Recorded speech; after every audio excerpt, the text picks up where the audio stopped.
Obviously patriotic movie ಅಂತಂದ್ರೆ ಎಲ್ಲರಿಗೂ ಇಷ್ಟ ಇಷ್ಟ ಹಾಗೆ ಆಗುತ್ತೆ. ಬಟ್ ಅದೇ ಆ ಡೈರೆಕ್ಟರ್ದು ಪ್ರೀವಿಯಸ್ ಫಿಲ್ಮ್ಸ್ ನೋಡಿದ್ದೆ ನಾನು. ಸೊ ನಂಗೆ ಆ ಡೈರೆಕ್ಟರ್ ತುಂಬಾ ಇಷ್ಟ. ಏನೋ ಮಾಡಿರ್ತಾರೆ ಅಂತ ಅನ್ಕೊಂಡೆ ಹೋಗಿದ್ದು. ಏನ್ ರಿವ್ಯೂ ಗಿವ್ಯೂ ಏನು ಕೇಳಿಲ್ಲ, ನಾನು ಸುಮ್ಮನೆ ಹೋಗಿದ್ದು. ಅದು ಅನ್ಕೊಂಡೆ 3.5 hours ಫಿಲ್ಮ್ ಹಿಂಗಪ್ಪ ಕೂತ್ಕೊಳ್ಳೋದು ಅಂತ ಹೋಗಿದ್ದು ಗೊತ್ತಾಗಿಲ್ಲ. ಉರಿ ಅಟ್ಯಾಕ್ ಅವರೇ ಮಾಡಿದ್ದಲ್ಲ, ಆದಿತ್ಯದ ಉರಿ ಎಲ್ಲ ಅವರೇ ಮಾಡಿದ್ದು.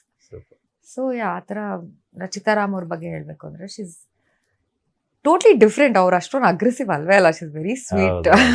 ಅಲ್ಲ, ಈ ಸಿನಿಮಾದಲ್ಲಿ ಎರಡೂ ತರ ಶೇಡ್ಸ್ ನ ತೋರಿಸಿದ್ದಾರೆ ಅವರು. ಸ್ವೀಟ್ ಆಗು ರೊಮ್ಯಾಂಟಿಕ್ ಆಗಿ ತನ್ನ ತಾಯಿ ಪ್ರೊಟೆಕ್ಷನ್ ಹೆಂಗ್ ಕೊಡ್ಬೇಕು ಅದೆಲ್ಲ ತುಂಬಾ ಇಷ್ಟ ಆಯ್ತು. Very good, very good. ಇನ್ನು ದುನಿಯಾ ವಿಜಯ್ ಅವರ ಬಗ್ಗೆ ಮಾತಾಡೋದಾದ್ರೆ, ದುನಿಯಾ ವಿಜಯ್ ಅವರು 2 ಶೇಡ್ ಅಲ್ಲಿ ಸಿನಿಮಾದಲ್ಲಿ ಕಾಣಿಸ್ಕೊಂಡಿದ್ದಾರೆ. ಸೊ ಇಲ್ಲಿವರೆಗೂ ಅವರು ಯೂತ್ ಸೆಂಟ್ರಿಕ್ ಸಿನಿಮಾಗಳನ್ನ ಮಾಡ್ತಾ ಇದ್ರು, ಸಲಗ ಭೀಮ ಅವೆಲ್ಲ ನೋಡಿದ್ರೆ.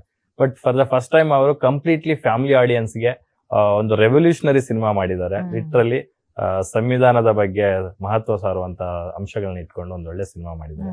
ಅವರು ಅಂಬೇಡ್ಕರ್ ಅವರ ತುಂಬಾ ಫಾಲೋವರ್ ಆಗಿದ್ಕೊಂಡು ಈ ತರದೊಂದು ಸಿನಿಮಾ ಆಯ್ಕೆ ಮಾಡ್ಕೊಂಡಿದ್ರ ಬಗ್ಗೆ ಏನ್ ಹೇಳ್ತೀರಾ ಅವ್ರ ಬಗ್ಗೆ? ಐ ಥಿಂಕ್ ಅವ್ರ ಜರ್ನಿನೇ ಹಂಗಿರೋದು ಅನ್ಸುತ್ತೆ. ಅವ್ರು ತುಂಬಾ ನೋಡ್ಬಿಟ್ಟಿದ್ದಾರೆ ಲೈಫಲ್ಲಿ 100%. ಸೊ ಐ ಥಿಂಕ್ ಅವ್ರಿಗೆ ತುಂಬಾ ರಿಯಲಿಸ್ಟಿಕ್ ಅನ್ನಿಸ್ತು ಅನ್ಸುತ್ತೆ. ಅದಕ್ಕೆ ಅವ್ರು ಅಳ್ತಾ ಇರ್ಬೇಕಾದ್ರೆ ಸೀನ್ನಲ್ಲೆಲ್ಲ ಅದು ನನಗೆ ತುಂಬಾ ಮುಟ್ತು. ಅವರು ಆ ಸೀನ್ಸ್ ಅಳ್ತಾ ಇರ್ಬೇಕಾದ್ರೆ ಐ ಫೆಲ್ಟ್ ಹಿಸ್ ಪೇನ್. ಅದು ಅವ್ರು ನಿಜವಾಗ್ಲೂ ಆಕ್ಟಿಂಗ್ ಮಾಡ್ತಾ ಇದ್ರು ಗೊತ್ತು, ಬಟ್ ಅವ್ರ ಹಿನ್ನೆಲೆನೂ ನೆನ್ಸ್ಕೊಂಡು ನಾವ್ ದಟ್ಸ್ ವಾಟ್ ವಿ ಡೂ ಅಲ್ಲ ಆಕ್ಟರ್ಸ್. ಏನಾದ್ರು ಈ ತರ ಒಂದು ಸೀನ್ಸ್ ಬಂದಿರ್ಬೇಕಾದ್ರೆ ಏನೋ ಒಂದು ಎಕ್ಸ್ಪೀರಿಯನ್ಸ್ ನ ನೆನ್ಸ್ಕೊಂಡೆ ನಾವ್ ಇದು ಮಾಡ್ತೀವಿ. I don't like using glycerine also. ನಾನು ನ್ಯಾಚುರಲ್ ಆಗಿ ಮಾಡ್ಬೇಕು ಅಂತಾನೆ. ಸೊ ಅದು ಒಂದು ಬೋಲ್ಡ್ ಮೂವಿ ಅವ್ರು ಮಾಡಿರೋದು, ವಿಜಯ್ ಸರ್ ಮಾಡಿರೋದು completely different.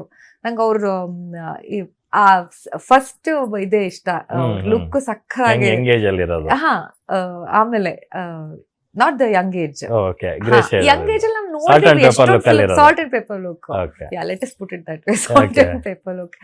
So young age ನೋಡಿದೀವಲ್ಲ ಎಷ್ಟೊಂದು ಫಿಲ್ಮ್ಸ್ ಅಲ್ಲಿ ನೋಡಿದ್ವಿ. ಏನ್ ಚೆನ್ನಾಗಿ ಕಾಣಿಸ್ತಾ ಇದ್ರು ಅವರು, ಅದೆಷ್ಟು ಚೆನ್ನಾಗಿ ಸೂಟ್ ಆಯ್ತು. ಆ ಮುದ್ದತೆ ಎಷ್ಟು ಚೆನ್ನಾಗಿ ತೋರಿಸಿದ್ದಾರೆ. ಐ ಆಮ್ ಶೋರ್ ಅದು ತುಂಬಾ ಚಾಲೆಂಜಿಂಗ್ ಇರುತ್ತೆ ಅವ್ರಿಗೆ. 100% ತುಂಬಾ ಚಾಲೆಂಜಿಂಗ್ ಆಗಿರುತ್ತೆ ಅವ್ರಿಗೆ ರೋಲ್ ಮಾಡಕ್ಕೆ. ಅಂಡ್ ಎಷ್ಟೊಂದು ಅವ್ರದ್ದು ಲೈಫ್ ಎಕ್ಸ್ಪೀರಿಯನ್ಸ್ ಎಷ್ಟೊಂದಿದೆ ಅವ್ರದ್ದು. ಭಾವನಾ ಅವ್ರದ್ದು ಗಾಳಿಪಟ ಬಂದಾಗ ನಿಮ್ಮ ಲೈಫ್ ಅಲ್ಲಿ ಅಥವಾ ನಿಮ್ಮ ಮನಸ್ಸಲ್ಲಿ ಒಂದು ದೊಡ್ಡ ಸಿನಿಮೋತ್ಸಾಹದ ಒಂದು ಇದು ಚಿಲುಮೆ ಪುಟದೆದ್ದಿತ್ತು. ಈಗ ಲ್ಯಾಂಡ್ ಲಾರ್ಡ್ ನ ಈ ಒಂದು ಸಕ್ಸಸ್, ಈ ತರದ ಒಂದು ಅಪ್ರಿಶಿಯೇಷನ್ಸ್ ಹೇಗೆ ನಿಮ್ಮಲ್ಲಿ ಆ ಸಿನಿಮೋತ್ಸಾಹ, ಜೀವನೋತ್ಸಾಹವನ್ನ ಮತ್ತೆ ಡಬಲ್ ಮಾಡ್ತಿದ್ಯಾ? ಅದ್ ಯಾವ್ದು ಕಡಿಮೆ ಆಗಿಲ್ಲ ನನ್ಗೆ. ಹೌದ್ರಾ?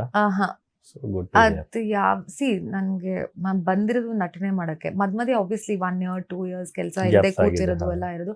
ಅವಾಗ ಬಿಗ್ ಬಾಸಿಗೆ ಬರೋದು ನನ್ಗೆ, ಇಲ್ಲ ಸೀರಿಯಲ್ಸಿಗೆ ಬರೋದು. ಐ ಆಮ್ ಶೋರ್ ಎಲ್ಲರಿಗೂ ಆಗಿರುತ್ತೆ ಅದು. ಒಂದ್ ಸ್ವಲ್ಪ ಒಂಚೂರು ಏನಾದ್ರು ಈ ತರ ಸೀರಿಯಲ್ಗೆಲ್ಲ ಕರೆದಿದ್ರ ನಿಮ್ಗೆ ಯಾವತ್ತು ಹೋಗಿ ನಾನು ಮನೆಗೆ ತಲುಪುವಂತ ಒಂದು ಹುಡುಗಿ ಆಗ್ಬೇಕು ಅಂತ ಅನ್ಸ್ಲೇ ಇಲ್ವಾ? ನನ್ಗೆ ಆಕ್ಚುಲಿ ಏನ್ ಗೊತ್ತಾ, ನನ್ಗೆ serial is a big commitment.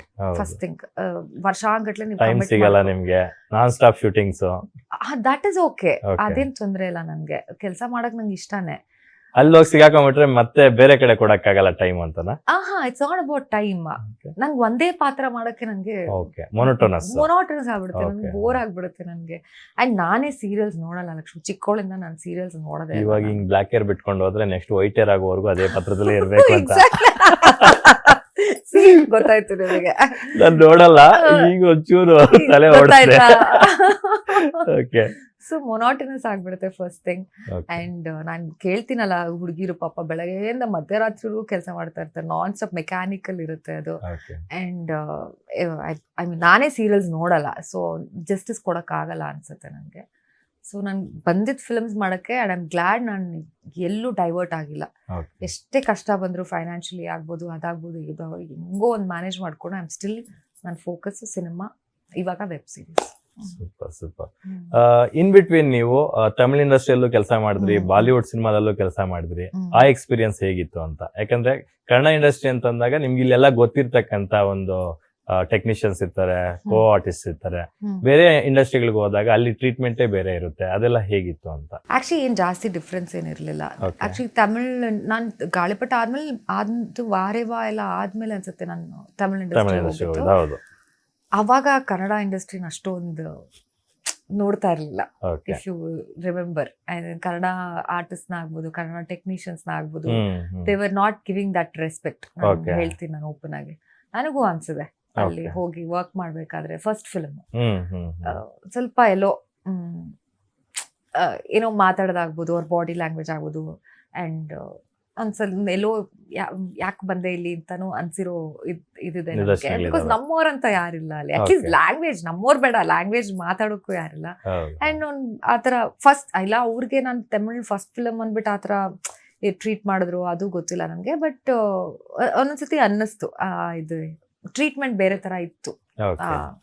But ಹೋಗ್ತಾ ಹೋಗ್ತಾ I think it depends on us also ನಾವ್ ಹೆಂಗೆ ಅವ್ರ ಹತ್ರ ಮಾತಾಡ್ತೀವಿ ನಾವ್ ಹೆಂಗ್ ಜೆಲ್ ಆಗ್ತೀವಿ Okay. ಸೊ ಸ್ಟಾರ್ಟಿಂಗ್ ಅಲ್ಲಿ ನಾನ್ ನೊಂದ್ಕೊಳ್ಳೋ ಬದಲು ಎಲ್ಲಾರು ನಾನು ಫ್ರೆಂಡ್ಸ್ ಮಾಡ್ಕೊಂತೀನಿ let me be broad minded ಅಲ್ಲ ಅವ್ರು ಹಂಗಿದ್ರೆ ಏನು ಹೌದು. ನಾನ್ ಮಾಡ್ಕೊಂತೀನಿ ಅವ್ರಿಗೆ ಅನ್ಸ್ಬೇಕು. ಹಾ ಇನ್ಕ್ಲೂಡ್ ದೆಮ್ ಅಂತ ಹ್ಮ್. ಅನ್ಕೊಂಡು ನಾನು ಒಂದ್ ಸ್ವಲ್ಪ ಜೆಲ್ ಆಗೋದು ಮಾತಾಡೋದು ಅವಾಗ ಒಂದ್ ಸ್ವಲ್ಪ ಸ್ಮೂತ್ ಆಗೆಲ್ಲ ಆಯ್ತು because shooting will months together shoot ಮಾಡ್ತೀವಿ Okay. ನಿಮ್ಗೊಂದು 5-6 ದಿವಸ ನಿಮ್ಗೆ ಅಟ್ಮಾಸ್ಫಿಯರ್ ಚೆನ್ನಾಗಿಲ್ಲ ಅಂದ್ರೆ ಆಗಲ್ಲ ಹೌದು, ಲಕ್ಷ್ಮಿ ಹೌದು. ಭಾರಿ Suffocate ಕಷ್ಟ ಆಗ್ಬಿಡ್ತಿದೆ. ಹೌದು. ಸಖತ್ ಕಷ್ಟ ಆಗತ್ತೆ ಸೊ ನಾನೇ ಮುಂದೆ ನುಗ್ಕೊಂಡು ನಾನೇ ಅವರನ್ನೆಲ್ಲ ಮಾತಾಡಿಸ್ಕೊಂಡು ಅವಾಗ ಒಂದ್ ಸ್ವಲ್ಪ ಫೆಮಿಲಿಯರ್ ಅಟ್ಮಾಸ್ಫಿಯರ್ ಎಲ್ಲ ಇದಾಯ್ತು but work style same Okay. ಬೆಳಗ್ಗೆ ಹೇಳೋದು ಸೇಮ್ ಅದೇನು ಇದಾಗ್ಲಿಲ್ಲ ಟೆಕ್ನಿಷಿಯನ್ ಲ್ಯಾಂಗ್ವೇಜ್ ಬೇರೆ ಬೇರೆ ಕಲ್ಚರ್ ಬೇರೆ ಬೇರೆ ಇವಾಗ ಮುಂಬೈ ನಾನು ಧಾರಾವಿ ಬ್ಯಾಗ್ ಹಾ, ವೆಬ್ ಸೀರೀಸ್ ಮಾಡಿದೆ ಅವ್ರದ್ದು ಸ್ಟಾರ್ಟ್ ಮಾಡಿದೆ 10:30 11 ಗಂಟೆಗೆ Okay.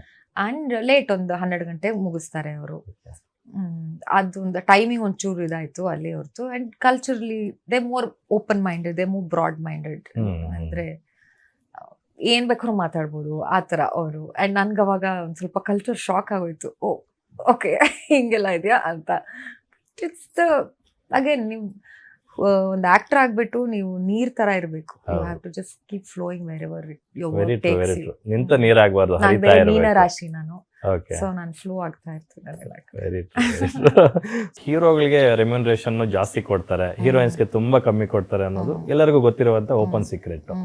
As an female artist ಆಗಿ ಇದನ್ನ ನೀವು ಯಾವ ತರ ನೋಡ್ತೀರಾ, ಯಾವ ತರ ತಗೋತೀರಾ ಅಂತ? ಅದು ತುಂಬಾ ಕಷ್ಟ ಇದೆ ಬಿಕಾಸ್ ಅಟ್ಲೀಸ್ಟ್ ಇವಾಗ ಒಂದ್ ಸ್ವಲ್ಪ ಓಕೆ ಲಕ್ಷ್ಮಿ ನಾವು ಸ್ಟಾರ್ಟ್ ಮಾಡಿದಾಗ ದಿವಸ ಸೋಷಿಯಲ್ ಮೀಡಿಯಾ ಹೌದು. ಇನ್ಸ್ಟಾಗ್ರಾಮ್ ಅದು ಇದು ಏನೂ ಇಲ್ಲ, ಬೇರೆ ಕಡೆಯಿಂದ ನಮ್ಗೆ ಇನ್ಕಮೇ ಇರ್ತಿರ್ಲಿಲ್ಲ. ಇಟ್ ವಾಸ್ ಹೌದು. ಓನ್ಲಿ ಫಿಲ್ಮ್ಸ್ ಇಲ್ಲ ನಾನು ಡಾನ್ಸ್ ಪ್ರೋಗ್ರಾಮ್ಸ್ ಕೊಡ್ತಾ ಇದ್ದೆ ಅಷ್ಟೇ. ಇವಾಗ ಅಟ್ಲೀಸ್ಟ್ ನಮಗೆ ಬೇರೆ ಅವೆನ್ಯೂಸ್ ಇದೆ ಇದು ಮಾಡಕ್ಕೆ. ನೀವು ಇಲ್ಲೇ ಇರಬೇಕು ಅಂದ್ರೆ ಈಗ ಬರೀ ಫಿಲ್ಮ್ಸ್ ಇಂದ ಅಂತೂ ತುಂಬಾ ಕಷ್ಟ. ನಿಮ್ಗೆ ಬೇರೆ ಕಡೆ ಬೇಕು ಕೊಡ್ಬೇಕು. At least I am not saying hero on ಪಾರ್ ಕೊಡಿ, ಬಿಕಾಸ್ ನನಗೂ ಅರ್ಥ ಆಗುತ್ತೆ ಬಿಸ್ನೆಸ್ ಹೆಂಗೆ ಎತ್ತ ಅಂತ. ಫಿಲಮ್ ನೋಡಿದ್ರೇನೆ ನಿಮ್ಗೆ ಸಕ್ಸಸ್ ಅಂತ ಬಂದ್ಮೇಲೆ ಪ್ರೊಡ್ಯೂಸರ್ಸು ನಿಮ್ಗೆ ಒಂದು ರೆಮ್ಯುನರೇಷನ್ ಜಾಸ್ತಿ ಇದಾಗುತ್ತೆ. I understand the business part. But ತೀರಾ ಕಡಿಮೆ ಆಫರ್ ಮಾಡ್ತಾರಲ್ಲ ಇವತ್ತವರೆಗೂ ಅದು ಸಖತ್ ಕೋಪ ಬರುತ್ತೆ. ತೀರಾ ಅಂದ್ರೆ ತೀರಾ ಕಡಿಮೆ, ಅದು ತುಂಬಾನೇ ಕೋಪ ಬರುತ್ತೆ. ಇವತ್ತಿಗೂ ಕೋಪ ಬರುತ್ತೆ, ತೋರಿಸ್ಕೊಳಕ್ಕಾಗಲ್ಲ. ನನಗೆ ಒಂದ್ಸರಿ ತುಂಬಾ ವಂಡರ್ ಅನ್ಸಿದ್ದು, ಯಾರೋ XYZ ಒಬ್ಬ ಹೀರೋಯಿನ್ ನಾನೊಂದು ಪ್ರೀವಿಯಸ್ ಚಾನಲ್ ಅಲ್ಲಿ ಇದ್ದಾಗ ಸ್ಟುಡಿಯೋಗೆ ಬಂದಿದ್ರು, ಏನಕ್ಕೋ ಕರ್ಸಿದ್ದೆ. ಅವರು ಮಾತಾಡ್ತಾ ಏನೋ ಹೇಳಿದ್ರು, ಯಾರ ಮೇಲೆ ಕಂಪ್ಲೇಂಟ್ ಕೊಡಕ್ ಬಂದಿದ್ರು. ನನಗೆ ಸ್ವಲ್ಪ ಅಮೌಂಟ್ ಕೊಟ್ಟಿದ್ದಾರೆ, ಇನ್ ಸ್ವಲ್ಪ ಕೊಟ್ಟಿಲ್ಲ ಅಂತ. ನಿಮ್ಗೇನು ಅಭ್ಯಂತರ ಇಲ್ಲ ಅಂದ್ರೆ ನಿಮ್ ರೆಮ್ಯುನರೇಷನ್ ಎಷ್ಟು ಕೊಡ್ತೀವಿ ಅಂತ ಹೇಳಿದ್ರು, ಕೇಳ್ಬೋದಾ ಅಂತಂದ್ರೆ. ಎಸ್ ಸರ್ ಪ್ಲೀಸ್ ಅಂದ್ರು. ಎಷ್ಟು ಅಂತಂದ್ರೆ ಅವರು 10,000 ಅಂದ್ರು. ನಾನು ಲಿಟ್ರಲಿ ಶಾಕು.